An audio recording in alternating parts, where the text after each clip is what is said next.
nakwambia kwamba kuna mambo yalifanyika nje ya matatizo na ambayo tunayaona.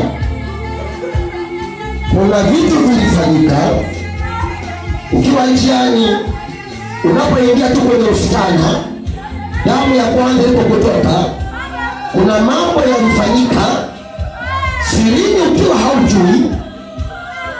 Roho Mtakatifu anaongoza tena alichukua. Kuna vitu vilifanyika huyo binti anapoingia kwenye usitana, anapohama kutoka kuwa mtoto kwenda kuwa mkubwa. Kuna vitu vilifanyika. Kuna uchawi ulifanyika, kuna uganga ulifanyika, kuna mateka ilifanyika.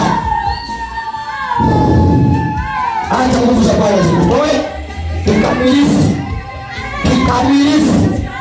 Hizo pesa unaona ziendaje, hata zieleweki zinakwenda wapi.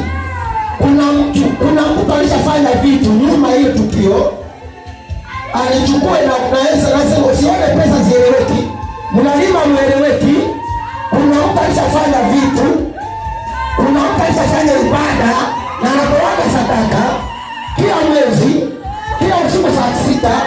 Kuna mtu anasemaga dua, kuimba nyota yako kila saa 8 usiku, kila saa 11 anakuja kubebaka mikono yako. Lazima mwachie beti. Huyo mtu lazima mwachie beti. Huyo mtu lazima mwachie beti. Punguza mziki kidogo. Kuna mtu huwa anaishi ndani ya beti.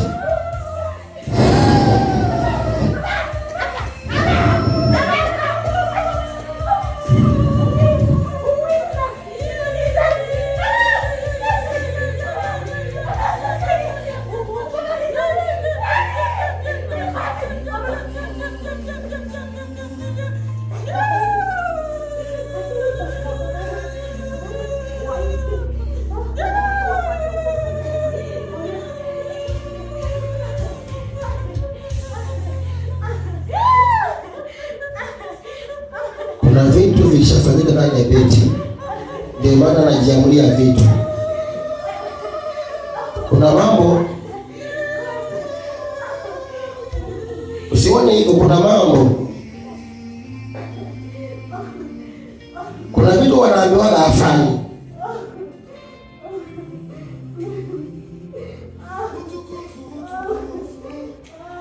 Usione watu waji, kuna vitu vilishafanyika. Kuna watu wanafanyaga wanaiba